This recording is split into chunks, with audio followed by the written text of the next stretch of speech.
When the Founding Fathers created our government, they wanted the United States to be a place of freedom. They also wanted people to have rights that couldn't be taken away from them. It was important to them that people could live the life they wanted. To guarantee these rights, the Founding Fathers wrote the Constitution. This important document listed how the government was going to be organized, how the government would serve the people, and what rights each person had. The first 10 amendments of the Constitution are called the Bill of Rights.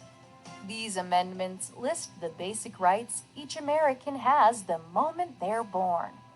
These rights include things like the freedom of religion, freedom of speech, the right to own a gun, and the right to a fair trial. Other amendments have been added to the Constitution over the years as the government has seen fit.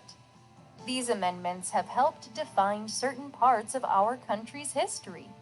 For example, the 13th Amendment abolished slavery, and the 19th Amendment stated that women can vote.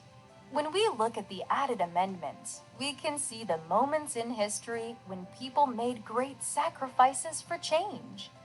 The United States Constitution is what guides our lawmakers as they continue to make America the great place that it is today. The rights listed in the Constitution are as important today as they were when our Founding Fathers created them.